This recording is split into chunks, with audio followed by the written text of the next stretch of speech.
A'udzu billahi minasyaitonir rajim. Bismillahirrahmanirrahim. Assalamualaikum warahmatullahi wabarakatuh.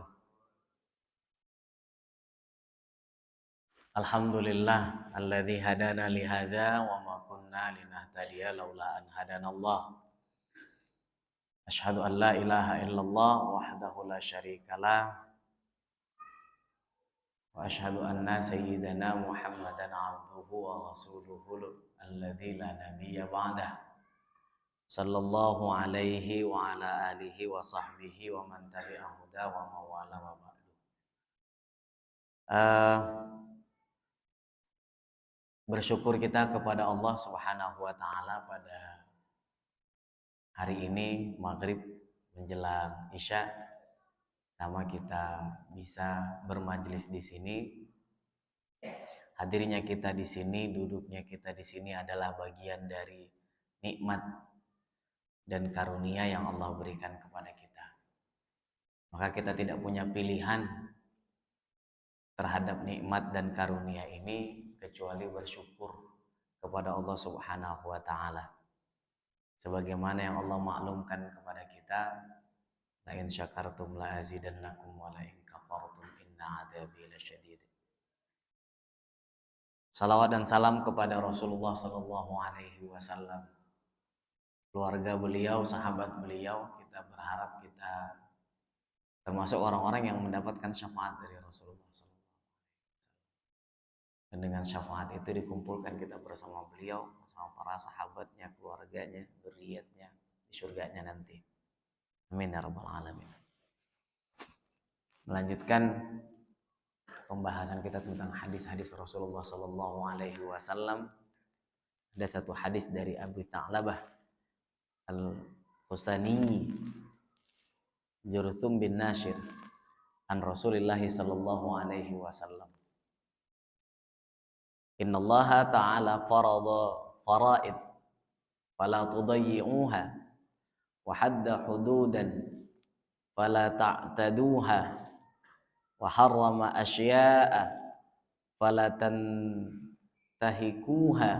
wa sakata an asya' rahmatan lakum ghaira nisyanin fala tabhathu anha. Rawahu Daruqutni. Dari Abu Sa'labah Al-Husaini Jurthum bin Nashir radhiyallahu anhu, dari Rasulullah sallallahu alaihi wasallam, beliau bersabda, sesungguhnya Allah Ta'ala telah menetapkan beberapa kewajiban. Janganlah menyepelekannya, janganlah menyia-nyiakannya. Telah menentukan sanksi-sanksi hukum, maka janganlah engkau melanggarnya. Telah pula mengharamkan beberapa hal, maka jangan engkau mencemarinya.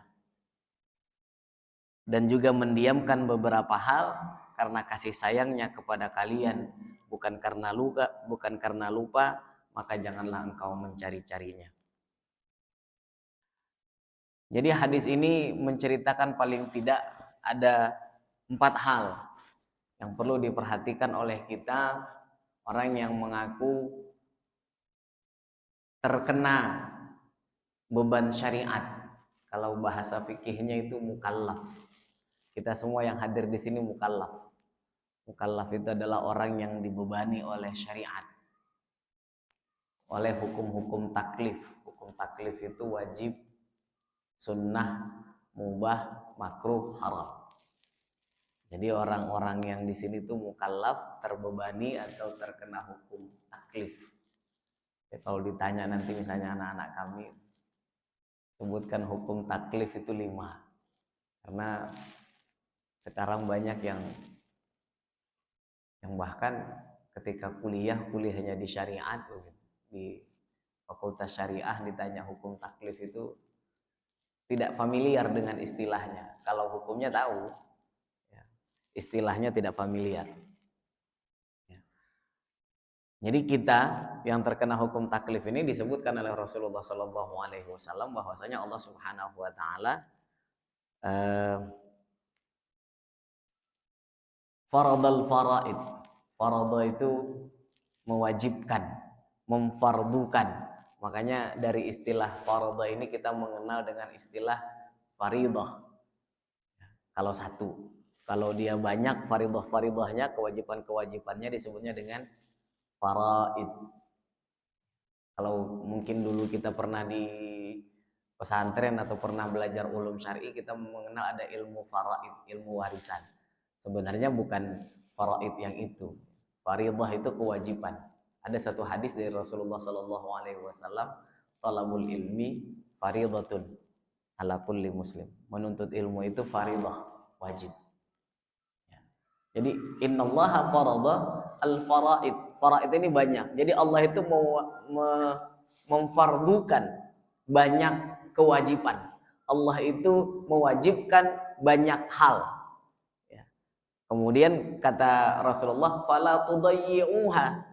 Maka janganlah engkau menyia-nyiakannya. Imam Syafi'i rahimahullah ya berpendapat bahwa setiap yang diwajibkan di dalam syariat, baik dalilnya dari kitab, dari sunnah, ijma, atau dalil-dalil syar'i yang lain. Ya kan? Dalil itu kan bukan hanya Quran dan sunnah. Karena banyak orang, wah ini kan dulu kita pernah kenal dengan golongan inkarus sunnah. Mereka hanya mengambil dalil dari Al-Quran. Sunnahnya nggak dipakai. Ini hadis-hadis Rasul nggak dipakai.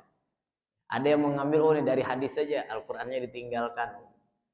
Jadi kata Imam Syafi'i rahimahullah, apapun kewajiban yang diwajibkan oleh syariat, baik dalilnya dari Al-Qur'an maupun dari sunnah, ya, maupun dari ijma.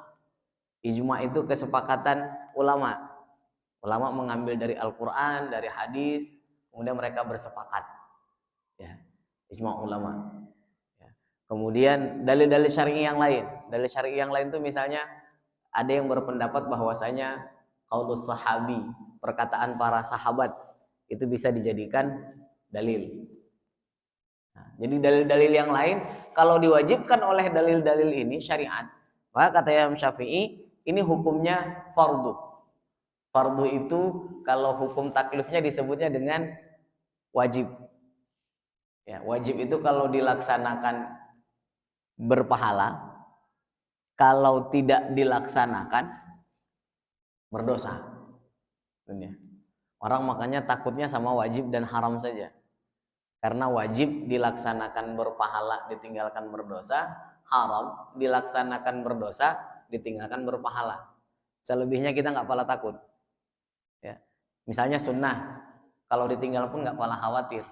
Biasanya, ya. Kenapa? Karena kalau dilaksanakan berpahala, kalau ditinggalkan nggak apa-apa. Yang kita garis bawahi dan yang kita tebalkan itu adalah nggak apa-apanya. Makruh ditinggalkan berpahala, dikerjakan nggak apa-apa. Maka nggak apa-apanya ini, misal merokok makruh, ya kan nggak apa-apa. Jadi nggak apa-apanya itu yang digaris bawahi. Biasanya begitu. Padahal sebenarnya kalau kita dalami lagi, sesungguhnya jauh lebih dahsyat daripada itu. Bukan sekedar nggak apa-apa. Ya. Jadi kalau kata Imam Syafi'i, segala yang diwajibkan oleh syariat dengan segala jenis dalil yang mewajibkan, maka itu hukumnya fardu. Ya. Dan fardu itu dibagi menjadi dua. Ada fardu ain, ada fardu kifayah. Ini kita sudah tahu lah. Ya, ini pembahasannya biasanya Ustadz Mawarmin ini yang kajiannya fikih. Fardu ain itu yang diwajibkan oleh setiap kita. Kalau dilaksanakan berpahala, nggak dilaksanakan berdosa. Setiap kepala, setiap mukallaf. Ya, kalau fardu kifayah itu, nah itu juga memahaminya kadang-kadang kita suka begitu. Kalau sudah dilaksanakan oleh sebahagian orang, maka yang lain terlepas dari dosa. Makanya kalau sholat jenazah, saya nggak tahu kalau di Tanjung Gading. Saya jarang sholat jenazah Tanjung Gading. Tapi kalau di kampung-kampung, ya, yang kita sering datangi, kalau ada sholat jenazah, itu lebih banyak yang nggak sholat, yang melihat daripada yang sholat. Karena apa? Karena dari dulu dicekoki, diberikan pemahaman fardu kifayah. Kalau sudah ada satu orang saja yang melaksanakan, itu yang lain terbebas. Nah itu dia. Jadi kita lihat tuh di kampung-kampung itu kan, yang lain pada fardu kifayah, sholat jenazah misalnya kan. Karena itu yang bisa dilaksanakan secara umum. Yang lain tuh banyak begitu, duduk-duduk di atas sepeda motor begitu, nunggu. Kita kira nunggu dikebumikan, ternyata pas dikebumikan nggak ikut juga ke kuburannya begitu. Nah, apalah yang ditunggu, Allahu a'lam. Kalau di sini kayaknya jarang, ya, karena saya jarang lihat. Kalau di tempat-tempat lain tuh begitu. Padahal walaupun itu judulnya fardu kifayah, barang siapa yang menyelenggarakan jenazah, menyolatkan, itu pahalanya 1 qirat. Kalau dia sampai mengebumikan, ikut membawa jenazah tadi, terlepas dia bawanya ikut manggul atau dia nyetir atau bahkan sekedar di belakang jenazah sampai ke kuburan, itu falahu qiratani, 2 qirat. 1 qirat itu pahalanya, ditanya oleh seorang sahabat, itu segunung Uhud pahalanya. Jadi kan luar biasa itu. Cuma karena pemahaman sudah dilaksanakan oleh 1 orang, maka yang lain terbebas. Berarti kan kita sudah bebas. Kita nggak ngambil keutamaannya. Kita ngambil pemahamannya secara fikih. Ya. Makanya kadang-kadang banyak yang akhirnya salah kaprah dalam pengamalan. Ya. Fardu ain, kewajiban yang mengenai setiap mukallaf, kemudian fardu kifayah seperti sholat jenazah, menjawab salam. Menjawab salam itu fardu kifayah. Menjawab salam itu fardu kifayah kalau yang diberi salam itu adalah rombongan. Ya. Jadi kalau 1 orang memberi salam kepada 1 orang, maka yang diberi salam itu terkena kewajiban fardu ain untuk jawab, harus dijawab. Tapi kalau yang memberi salam kepada 1 rombongan, misal nih, saya ngasih salam nih, ini kan rombongan yang di depan ini, 1 aja yang jawab, maka sudah terlepas. Itu namanya fardu kifayah, salah satunya. Kata Imam Syafi'i, menjawab salam. Sama amar ma'ruf nahi mungkar, ini masih menurut Imam Syafi'i. Amar ma'ruf nahi mungkar ini fardu kifayah. Makanya dulu ada 1 organisasi kerjanya nahi mungkar. Kalau para ulama, para asatid, ustadz-ustadz itu kan kebanyakan kan amar ma'ruf, menyuruh kepada kebaikan, termasuk saya yang duduk di depan ini. Itu kan kalau amar ma'ruf itu kan kita paling depan tuh amar ma'ruf itu. Kalau nahi mungkar, maaf, mundur dulu. Dulu ada 1 organisasi gitu.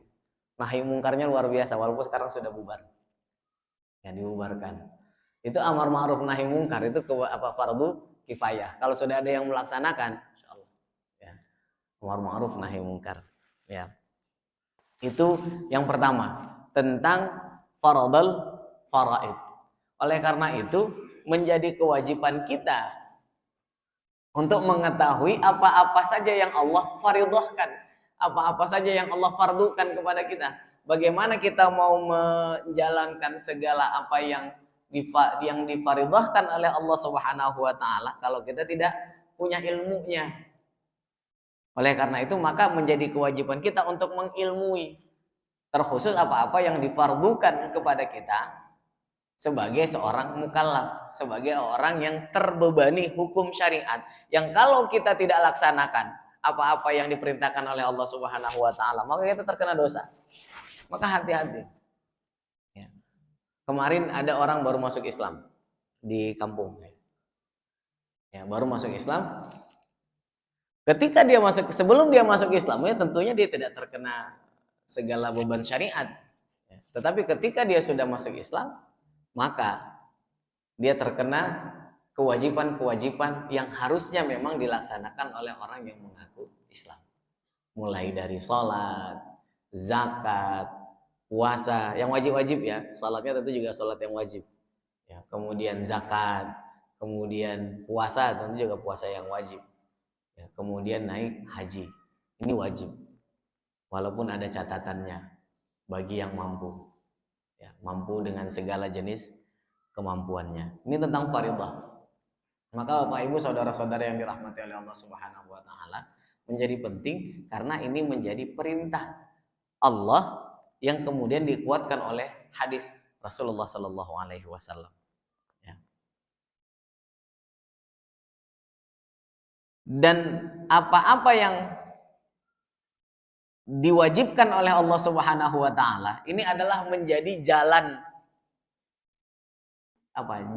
pintas, shortcut jalan-jalan kita, menjadi jalan kita untuk meraih rahmatnya Allah Subhanahu wa taala. Dan dengan rahmat Allah itu kita bisa masuk ke dalam surganya. Ya. Karena dengan mengamalkan kewajiban-kewajiban ini, maka ini menjadi jalan kita untuk mendapatkan rahmat Allah Subhanahu wa taala. Di hadis sebelumnya, hadis ke-29 yang kita bacakan, ya hadis 30. Ketika ada seseorang bertanya kepada Rasulullah, "Ya Rasulullah, akhbirni an amalin." Kabarkan atau beritahu saya tentang amal yang membuat saya bisa masuk surga.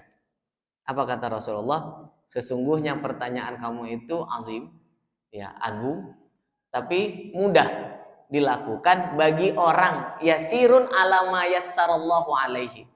Dia mudah bagi orang-orang yang dimudahkan oleh Allah Subhanahu wa taala. Jadi kalau disebutkan dalam hadis yang lain masuk surga itu karena rahmatnya Allah, betul. Bagaimana bentuk rahmatnya Allah itu? Adalah Allah memberikan kita kemudahan untuk berada di dalam kebaikan, dan Allah memberikan kita kemudahan untuk senantiasa taat kepada Allah Subhanahu wa taala. Itulah dia rahmatnya. Jadi nggak bisa juga kita kemudian mentah-mentah menelan hadis, oh ini kan masuk surga karena rahmatnya Allah. Nggak perlu amal, karena Rasulullah juga masuk surga bukan karena amalnya, tapi karena rahmat Allah. Seorang pezina saja bisa masuk surga gara-gara ngasih minum anjing, begitu. Lantas gimana kita bermaksiat? Nggak bisa, nggak seperti itu memahaminya. Akan tetapi ketika Allah memudahkan kita untuk mendapatkan rahmatnya, maka kita mudah untuk melaksanakan kewajiban-kewajiban. Maka melaksanakan kewajiban itu adalah cara kita, cara termudah kita untuk mendapatkan rahmat Allah, dan dengan rahmat itulah kita masuk ke dalam surga. Ya. Di dalam sebuah hadis qudsi dikatakan Allah Subhanahu wa taala, "Wa ma taqarraba ilayya 'abdi bi syai'in ahabba ilayya mimma aftaradtu 'alaihi." Hambaku tidak bisa mendekatkan dirinya kepadaku dengan sesuatu yang lebih aku cintai daripada yang telah aku wajibkan. Jadi cara yang paling disukai oleh Allah Subhanahu wa taala untuk mendekatkan diri kepada Allah Subhanahu wa taala adalah dengan melaksanakan kewajiban yang sudah iftaradtu alaihi, kata Allah dalam hadis qudsi, yang sudah kufaridahkan. Itu cara yang paling mudah. Oh, saya pengen tahajud. Tahajud itu nanti Allah turun ke langit dunia di 2/3 malam. Kemudian Allah akan mengampuni orang yang meminta ampun. Allah akan mengijabah orang yang berdoa. Begitu ya dalam hadis qudsi itu. Tapi itu sunnah. Bagaimana ini akan mendekatkan diri kepada Allah kalau gara-gara tahajud kemudian subuhnya hilang. Begitu. Atau nanti ajalah tahajudnya sekalian isya. Jadi isyanya diakhirkan. Akhirnya apa? Tahajudnya enggak, isyanya lewat. Nauzubillah. Jadi kata Allah dalam hadis qudsi, "Wa ma taqarraba ilayya 'abdi bi syai'in ahabba ilayya mimma aftaradtu 'alaihi." Jadi yang paling dicintai oleh Allah untuk mendekatkan diri seorang hamba kepada Allah, yaitu dengan apa-apa yang telah Allah wajibkan. Ya. Dan tentunya mengamalkan kewajiban ini idealnya dengan keikhlasan. Ya. Wa ma umiru illa liya'budullaha mukhlishina lahuddin. Kemudian yang kedua, ya, disebutkan di situ di dalam hadisnya adalah wahadda hududan. Had itu batasan. Kalau dalam bahasa yang mudah difahami itu adalah hukum, hudud. Ya, jadi ada hududus syar'i, hukum-hukum syariat. Ya, hukum-hukum syariat ini bukan halal haramnya, bukan. Tetapi apa-apa yang memang larangan, perintah-perintah atau sesuatu yang memang sudah ditentukan hukumannya oleh Allah Subhanahu wa taala. Contohnya hukuman orang yang berzina. Az-zaniyatu waz-zani fajlidu kulla wahidin minhuma mi'atu jaldah. Pezina laki-laki dan pezina perempuan, maka cambuklah mereka 100 kali cambukan.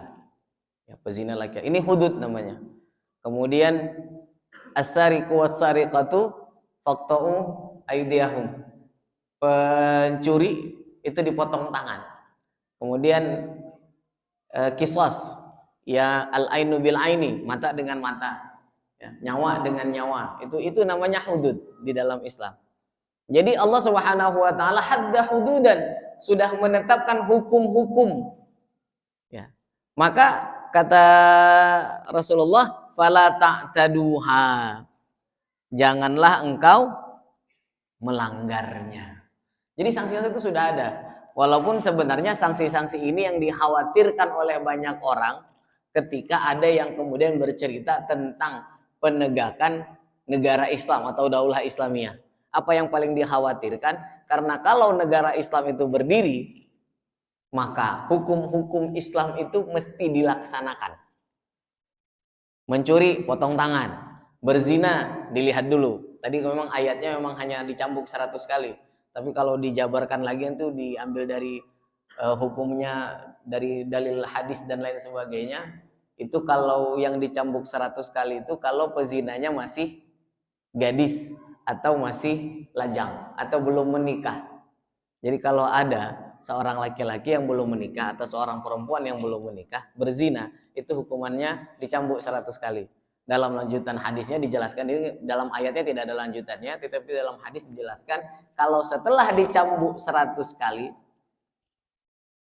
masih hidup, masih bertahan, maka dita'zir, diasingkan selama 1 tahun di tempat lain, di daerah lain, di negeri yang jauh. Itu hukuman pezina, yang gadis dan yang lajang, yang belum menikah.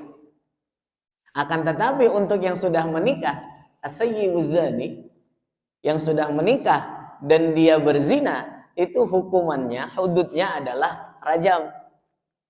Apa itu rajam? Dipendam sebatas bahu, makanya leher ke atas enggak. Kemudian dilempar. Dulu di Poso pernah dibuat, yang buat sama Habib Ja'far Umar Toleh apa Ja'far, saya beliau itu yang membuat. Karena memang ada anggotanya yang ngaku berzina, dirajam, masuk penjara, beliau membunuh orang. Beliau yang membuat. Jadi memang dilemparnya harus pakai batu yang kecil-kecil, tidak boleh batu yang besar, karena kalau batu yang besar cepat matinya. Supaya apa? Semoga dengan kesakitan atau siksa yang dia rasakan di dunia ini membuat dia tidak disiksa lagi di akhirat.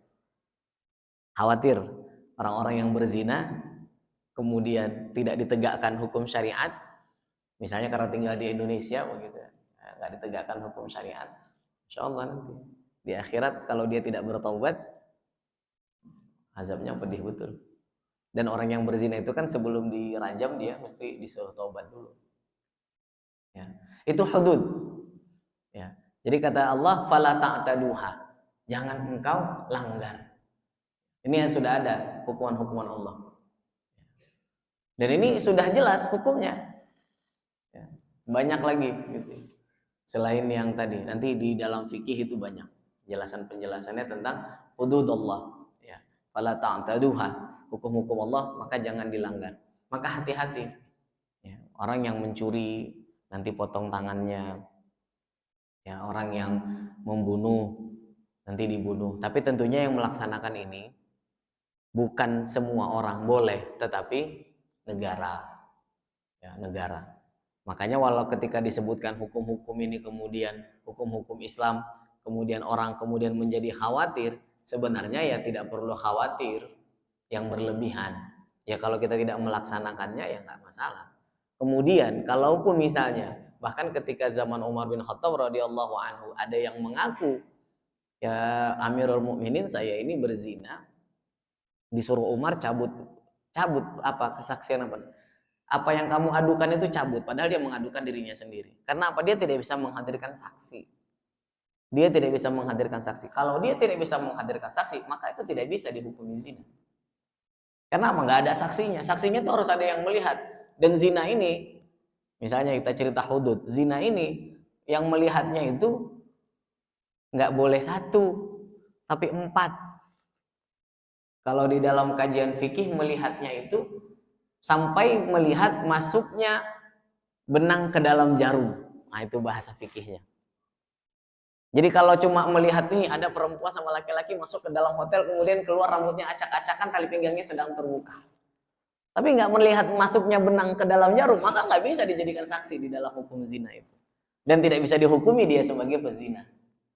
Makanya hati-hati. Makanya nggak semudah itu juga.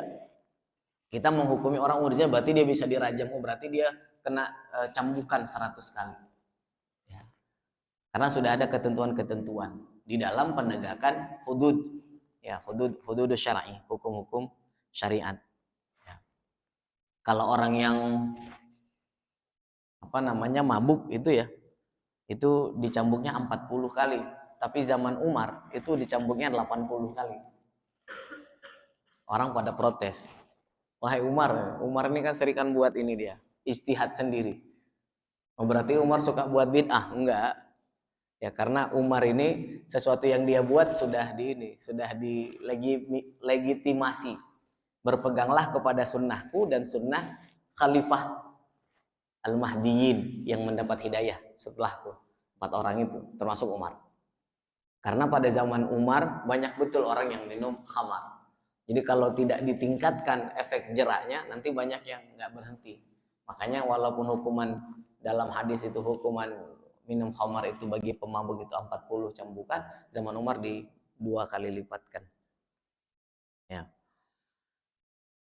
Nah, selanjutnya yang ketiga, masih dalam lanjutan hadis ini dikatakan oleh Rasulullah Sallallahu Alaihi Wasallam, wa harrama asya fala tantahikuha, dan telah mengharamkan beberapa hal, asya, maka jangan coba-coba untuk didekati.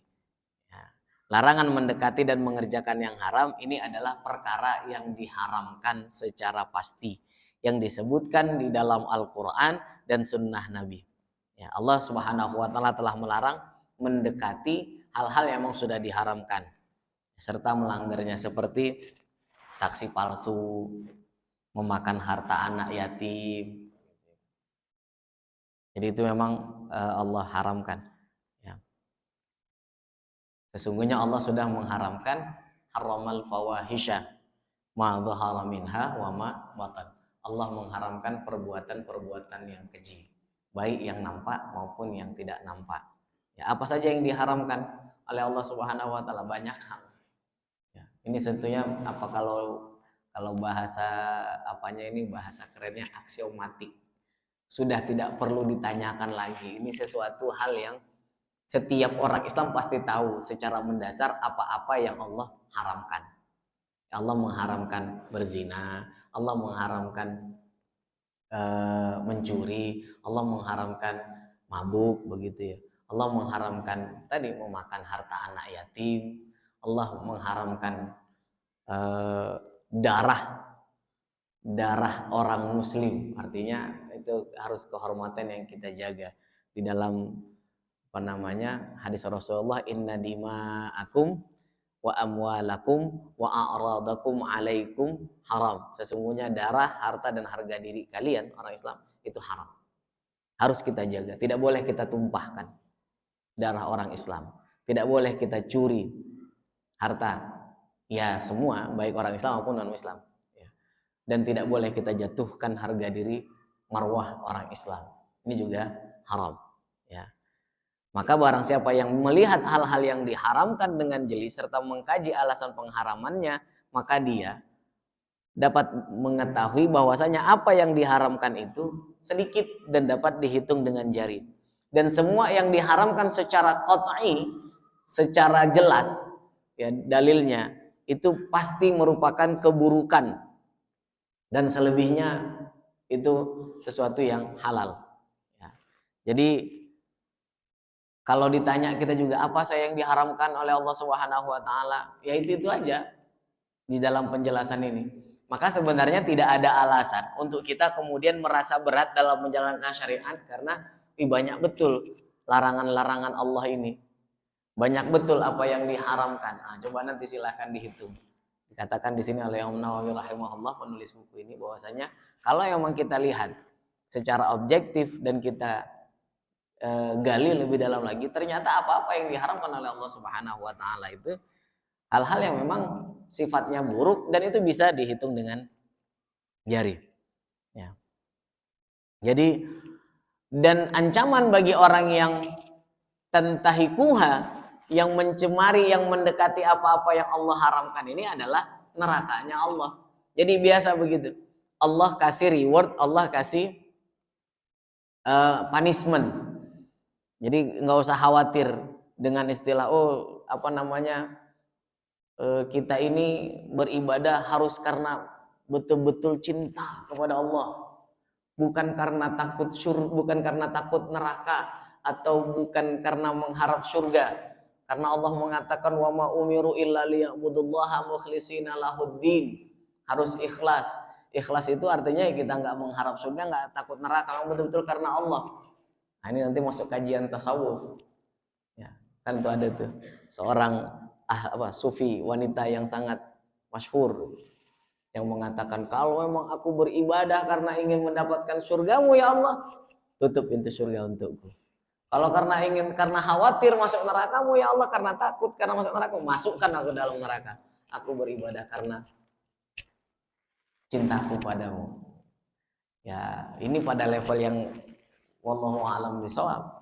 Tapi yang pasti Allah ciptakan neraka supaya kita tidak melaksanakan apa yang Allah haramkan. Allah ciptakan surga supaya kita melaksanakan apa yang Allah wajibkan. Jadi biasa begitu. Jadi kalau kita masih belum pada tahap mahabbah, belum sampai pada tahap betul-betul cinta kepada Allah, pinomat, kenapa kita sholat? Takut masuk neraka. Paling tidak, itulah fungsinya kenapa diciptakan neraka. Jadi jangan langsung masuk level yang tinggi. Orang main Mobile Legends juga dari level yang paling bawah, nggak langsung metik ya istilahnya ya. Paling atas kan dari bawah dulu gitu. Yang dari bawahnya itu khauf, takut. Baru nanti di tengah-tengahnya mungkin roja, berharap surga. Nanti baru mungkin mahabbahnya betul-betul karena Allah, karena cintanya kepada Allah Subhanahu wa taala. Entah sampai entah tidak kita pada level itu, tapi kita berharap semuanya kita sampai ke situ. Ya, jadi ketika kita tidak melanggar apa-apa yang Allah haramkan, maka dijanjikan Allah surga, dan yang melaksanakan itu, yang yantahikuha, yang mencemari itu, berusaha masuk ke dalam apa-apa yang Allah haramkan, maka ini akan mendapatkan hukuman baik di dunia maupun di akhirat. Ya. Jadi hal-hal yang Allah haramkan tidak boleh dibuat. Ya, tidak boleh dibuat apapun itu. Ya. Kemudian yang terakhir. Nah, jadi ini 4 hal saja sebenarnya. Makanya 4 hal ini menjadi ciri khas hadis-hadis Rasulullah yang sifatnya syariat. Kalau istilahnya pernah kita sebutkan pada pertemuan-pertemuan sebelumnya, namanya jawami'ul kalam. Ya. Perkataannya mencakup semuanya walaupun hanya sedikit. Jadi kan hadisnya sebenarnya pendek. Innallaha faradal faraid fala tudayyi'uha. Kemudian wa haramal asya fala tantahikuha. Kemudian wa hadda hududan fala ta'taduha. Baru yang terakhir wa sakata an asya, dan mendiamkan beberapa hal bukan karena lupa, tapi karena rahmatnya kepadamu. Nah, di sini nih. Kalau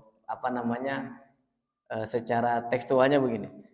Wasakata an asya rahmatan lakum ghairu nisyan, dan mendiamkan beberapa hal karena rahmatnya kepadamu bukan karena lupa. Fala tabhatsuha, maka jangan dicari-cari.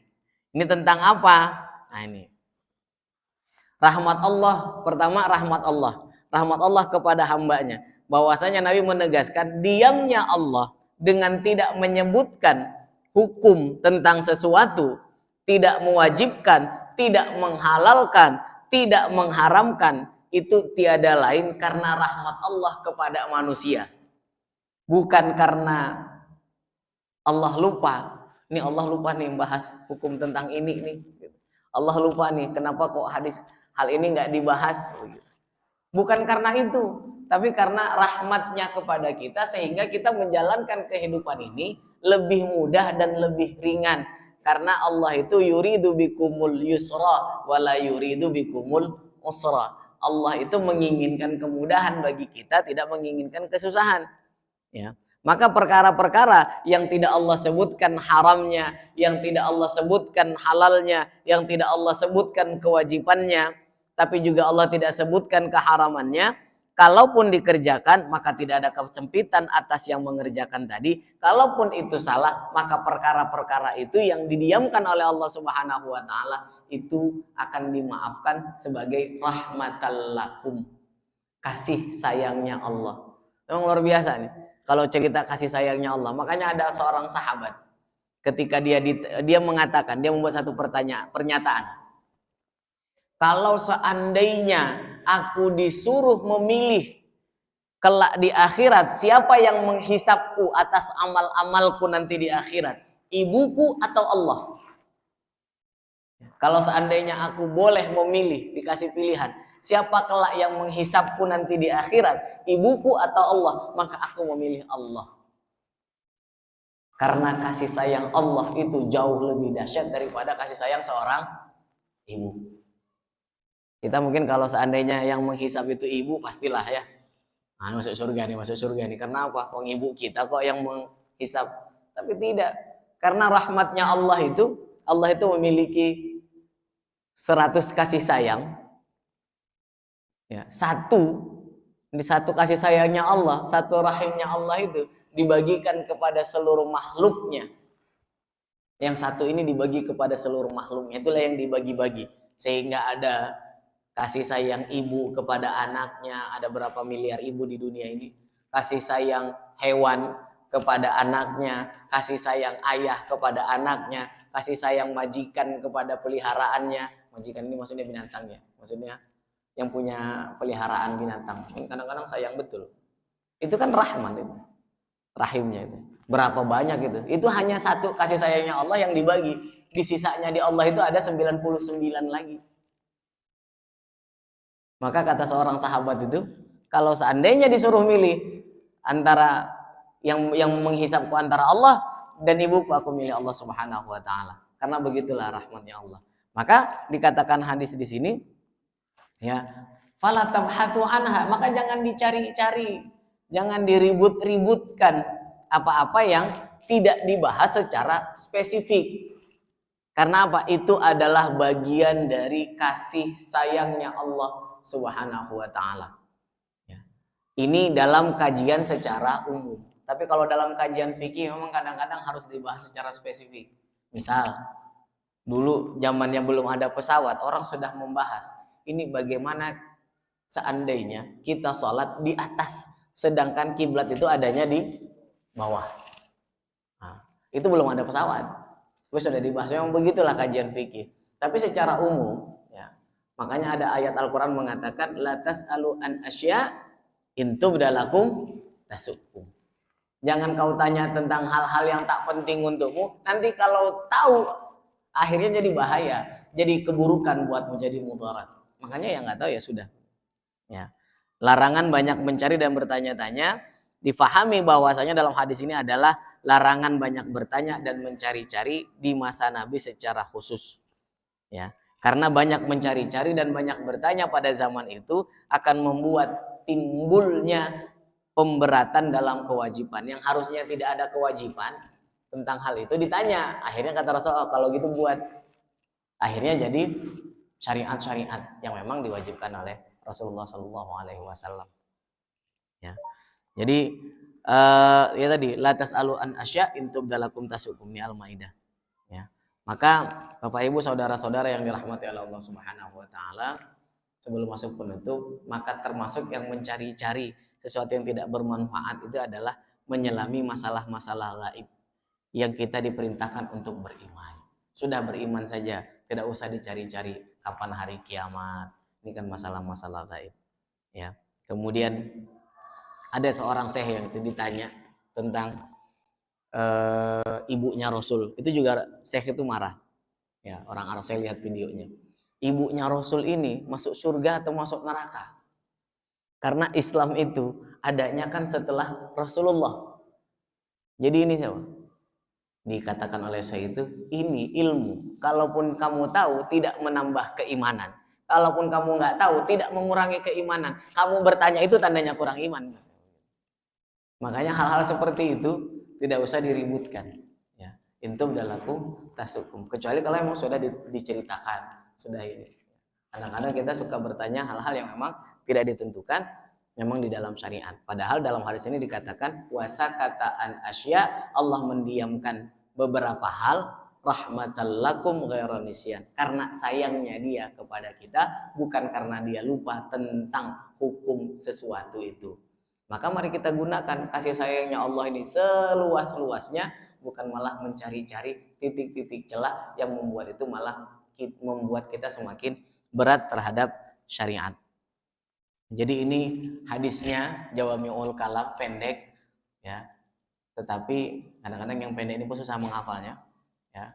Pendek tapi ini mencakup semuanya tentang apa yang diwajibkan Allah, tentang apa yang diharamkan Allah, tentang hukum-hukum yang sudah ditetapkan oleh Allah Subhanahu wa taala, dan apa-apa yang memang sengaja dilewatkan oleh Allah Subhanahu wa taala. Mungkin kajian apa yang dilewatkan ini pada kajian-kajian fikih atau kajian-kajian yang akan datang. Wallahu a'lam bishawab. Aku qauli hadza wa astaghfirullah li wa lakum. Assalamualaikum warahmatullahi wabarakatuh.